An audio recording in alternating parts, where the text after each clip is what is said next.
जय हिंद दोस्तों, मैं हूं प्रभात। पीसीएस शिक्षा के मंच पे आप तमाम अभ्यर्थियों का हार्दिक अभिनंदन है। आज चर्चा के मुख्य बिंदु में है थाईलैंड कंबोडिया के बीच में जो कॉन्फ्लिक्ट चल रहा है। और आज जिस डेट को मैं ये लेक्चर रिकॉर्ड कर रहा हूँ, आज 28 जुलाई है और इस समय तक सीज फायर की खबर भी आ चुकी है। तो पूरा ये जो एरा था, इसके बीच में पूरी क्या घटनाएं घटी हैं, क्या वो कारण था जिसके कारण ये पूरा का पूरा युद्ध हुआ और कैसे ये युद्ध विराम हुआ है, इन सभी मुद्दे के ऊपर हम लोग चर्चा करने जा रहे हैं। बहुत ही कम समय में इस टॉपिक को हम लोग कवर करने का प्रयास करेंगे। सेशन में आगे बढ़ने के पहले आप सभी को याद करा दें कि यदि आपने चैनल को सब्सक्राइब नहीं किया है तो चैनल को जरूर सब्सक्राइब कर लें, ताकि इस तरह के इंपॉर्टेंट अपडेट आपको टाइम टू टाइम मिलते रहे। आइए चलते हैं सेशन में, बात करते हैं इस पूरे घटनाक्रम की।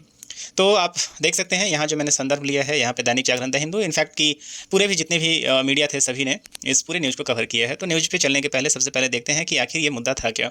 यहाँ आप देख सकते हैं कि ये जो आप यहाँ पे थाईलैंड मैप के ऊपर देखिए, थाईलैंड और कंबोडिया को देखिए, दोनों के बीच में ये सीमा साझा होता है। और इसके बीच में आप देख रहे होंगे कि कुल मिला के ये साउथ ईस्ट का आप देखेंगे, साउथ ईस्ट का पूरा ये क्षेत्र है। और इससे पहले आप देख रहे थे कि भारत दक्षिण क्षेत्र में, इससे पहले आपने देखा था कि पश्चिम के क्षेत्र में युद्ध चल रहा था। और अचानक ही आप देखेंगे कि दक्षिण की तरफ साउथ ईस्ट का जो क्षेत्र है, अचानक से दोनों के बीच में युद्ध जो है वो होना शुरू हो गया। कॉन्फ्लिक्ट का कोई बहुत बड़ा वजह नहीं था, इसके बीच में समझने की जरूरत होगी। आप देखिए, एक तरफ थाईलैंड और एक तरफ आप कंबोडिया को देख रहे हैं। और थाईलैंड और कंबोडिया के बीच में आप देखिए एक जो ये हिस्सा दिख रहा है, ये एक मंदिर है जिसे हम लोग पीर बियारा टेम्पल के नाम से जानते हैं। वस्तुतः ये मंदिर पहले भगवान शिव का मंदिर हुआ करता था, जब खेमर वंश यहाँ पे हुआ करता था। बाद में जब यहाँ पे बौद्ध धर्म का स्थापना हुआ तो एक बौद्ध मंदिर के रूप में स्थापित हो गया। और ये एक वर्ल्ड हेरिटेज भी है, जिसे 2008 के आसपास वर्ल्ड हेरिटेज जो है वो डिक्लेयर कर दिया गया था। कंबोडिया के बारे में हम लोग बात करें तो कंबोडिया इससे पहले आज़ाद होने 1953 में जब इसे आज़ादी मिली, फ्रांस का ये उपनिवेश हुआ करता था। और उसके पहले आप देखेंगे तो यहाँ पे 1907 के आसपास इन दोनों ही देशों के बीच में बाउंड्री जो है वो स्थापित कर दिया गया था, सीमाएं खींच दी गई थी। और कुल मिला के लगभग 811 किलोमीटर का बीच 811 किलोमीटर के बीच की जो है वो बाउंड्री है थाईलैंड और कंबोडिया के बीच की। तो यहाँ पे जो विवाद का मुख्य बिंदु है, ये मुद्दा जो है वो ये मंदिर है। थाईलैंड और कंबोडिया दोनों ही इसके ऊपर क्लेम कर रहे हैं और कंबोडिया का मानना है कि ये मंदिर हमारे हिस्से में है, जबकि कंबोडिया ऑलरेडी इसे लेकर रखा हुआ है। इसी को लेकर, इस मंदिर को ही लेने को लेकर ये झड़पें पहले से ही चलती आ रही हैं। पहले छोटी झड़पें हुई और बाद में आप देखेंगे कि सबका एक दूसरे के ऊपर जो है वो एक युद्ध का रूप इसने ले लिया। अब आप देख सकते हैं यहाँ पे जो न्यूज़ है, ये पूरा का पूरा माजरा जो शुरू हुआ था 25 जुलाई के न्यूज़पेपर में आपने देखा होगा। मतलब ये पूरा जो घटनाक्रम है ये 24 जुलाई का है। आप देख सकते हैं शिव मंदिर को लेकर भिड़े थाईलैंड और कंबोडिया, 12 मरे। तो ये मैं उसी शिव मंदिर की बात कर रहा था, जहां विवाद की जड़ देखिए यहाँ पे स्पष्ट रूप से बताया हुआ है। थाईलैंड कंबोडिया के बीच में सीमा विवाद 118 साल पुराना है, मतलब आज की घटना तो है नहीं है। यह विवाद प्रिय विहर मंदिर के आसपास के क्षेत्र को लेकर है। जब खमेर साम्राज्य के दौरान राजा उदयदित्य वर्मन द्वितीय ने इसे बनवाया था। यह शिव मंदिर है और डांगरएक पर्वतों में एक चट्टान के ऊपर स्थित है। जब कंबोडिया फ्रांस के अधीन था तब 1907 में दोनों देशों के बीच में 817 किलोमीटर की लंबी सीमा खींची गई थी, जिसका चर्चा हमने किया यहाँ पे। थाईलैंड ने हमेशा ही इसका विरोध किया है, क्योंकि नक्शे में प्रिय वियर मंदिर कंबोडिया के हिस्से में दिखाया गया था। इस पर विवाद चलता रहा है। 1959 ईस्वी में कंबोडिया का ये मामला अंतर्राष्ट्रीय न्यायालय दैट इज ICJ में ले जाया गया और 1962 में इंटरनेशनल कोर्ट ऑफ जस्टिस ने फैसला दिया कि मंदिर कंबोडिया का है। थाईलैंड ने इसे मानने से इनकार कर दिया और आसपास की ज़मीन पर विवाद जारी रखा। तो ये पूरा का पूरा मुद्दा है और आज का ये मुद्दा नहीं है।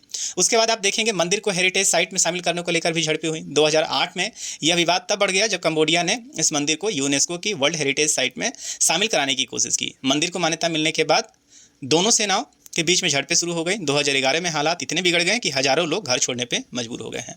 अंतर्राष्ट्रीय न्यायालय ने सैनिक को हटने का आदेश दिया था। 2011 में अंतर्राष्ट्रीय न्यायालय ने दोनों देशों को विवादित क्षेत्र से सैनिक हटाने के लिए कहा था। 2013 में फिर से पुष्टि की गई कि मंदिर के आसपास का क्षेत्र कंबोडिया का है। अच्छे पड़ोसी माने जाते हैं दोनों देश। नॉर्मल स्थिति में आप देखेंगे कि दोनों के बीच में अच्छे संबंध माने जाते हैं। इस विवाद के बावजूद दोनों देश दुनिया के सबसे अच्छे पड़ोसी माने जाते हैं। दोनों देशों के नेताओं का मानना था कि उनकी दोस्ती कभी नहीं टूटेगी। हालात बदले और उनके साथ भी तनाव बढ़ गया। 28 मई को एमराल्ड ट्रायंगल, जहाँ पे थाईलैंड, कंबोडिया और लाओस की सीमाएं मिलती हैं, पर दोनों देशों के बीच में संघर्ष हुआ, जिसमें कंबोडियाई जो सैनिक हैं वो मारे गए थे। और इसी के बाद आप देखेंगे थाईलैंड ने कंबोडिया में एक दूसरे पर प्रतिबंध लगा दिया। सैनिक की मौत के बाद खफा कंबोडिया ने सीमा पर और सैनिक और हथियार भेजने के आदेश दिए। थाईलैंड ने जब जवाब में ICJ जाने की धमकी दी तो थाईलैंड ने कहा कि वह अदालत के अधिकार को नहीं मानता। उसके बाद थाईलैंड और कंबोडिया ने एक दूसरे के खिलाफ कई तरह के व्यापारिक प्रतिबंध लगा दिए हैं। तो ये सब देखते हैं, ये पूरा का पूरा जो मुद्दा है, ये मुद्दा यहाँ पे थाईलैंड एक तरीके से आप कहें कि जैसे कि अपना ज़बरदस्ती का दावा जिसे कहते हैं। और ये युद्ध जो है लगातार चलता रहा और इस घटना के बीच में इसे अगले ही दिन का न्यूज़ है, ये थाईलैंड और कंबोडिया के बीच में लड़ाई जारी और 33 लोग जो है वो मारे जा चुके थे। तो ये अभी युद्ध विराम जो है मुद्दा वही है और उसके बीच में लड़ाई, और इसी के बीच में एंट्री हो जाती है अब किसके बीच में, ट्रंप का दावा, थाईलैंड और कंबोडिया के नेता ने लड़ाई रोकने के लिए वार्ता करने को तैयार। तो जिस तरीके से भारत और पाकिस्तान के जो बीच में संघर्ष चल रहा था, उसके बीच में डोनाल्ड ट्रंप आते हैं और फिर आप देखते हैं कि शाम के 5:30 बजे सीज फायर का न्यूज़ आता है। ठीक कुछ वैसा ही यहाँ पे भी हुआ है। तो यहाँ पे थाईलैंड और कंबोडिया के नेता मिलने को तैयार हैं, मतलब इनका ये एक्स पे ट्विटर पे इनका मैसेज था, और इस मुलाकात में वो लड़ाई रोकने को वार्ता करेंगे। दोनों देश के बीच में 3 दिन से जारी लड़ाई के बाद भारतीय समयानुसार शनिवार को देर रात अमेरिका के राष्ट्रपति डोनाल्ड ट्रंप ने बात कही है। और इससे पहले स्कॉटलैंड की यात्रा कर रहे ट्रंप ने कंबोडिया के पीएम से बात की है और प्रधानमंत्री से टेलीफोन पर बात करने के बाद आप देखेंगे ट्रंप ने दोनों नेताओं से लड़ाई को अब और आगे न बढ़ाने के लिए कहा है। तो ये पूरा का पूरा हिसाब देख रहे हैं दोनों के बीच में जो है, ये 27 तारीख का न्यूज़ है। 27 जुलाई को बीच 24 से ये न्यूज़ शुरू हुआ था।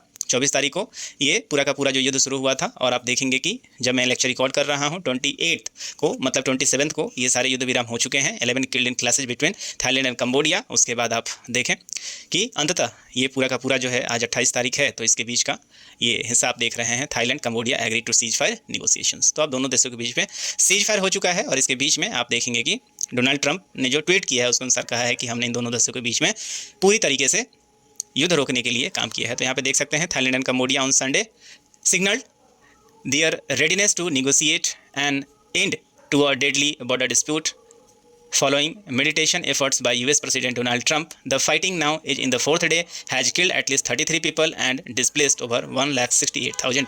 तो कुल मिला के जो ये युद्ध चला, लगभग 4 दिनों का युद्ध चला। मंदिर का ये मुद्दा था, मंदिर को लेने को लेकर दोनों के बीच में ये युद्ध चला। हालांकि कंबोडिया के पास इसका अधिकार पहले से है। यहाँ से क्वेश्चन जो ज़्यादातर पूछा जा सकता है वो 2008 में इसे हेरिटेज का, वर्ल्ड हेरिटेज का दर्जा मिला था। तो मुझे उम्मीद है कि आप इस पूरे मुद्दे को समझ पाए होंगे, और यदि आप इस पूरे मुद्दे को समझ पाए हैं तो निश्चित रूप से अपने दोस्तों के बीच में भी इसे शेयर करें, ताकि जो भी अभ्यर्थी हैं, तैयारी करने वाले हैं, उनके बीच में भी इस वीडियो को पहुंचाया जा सके।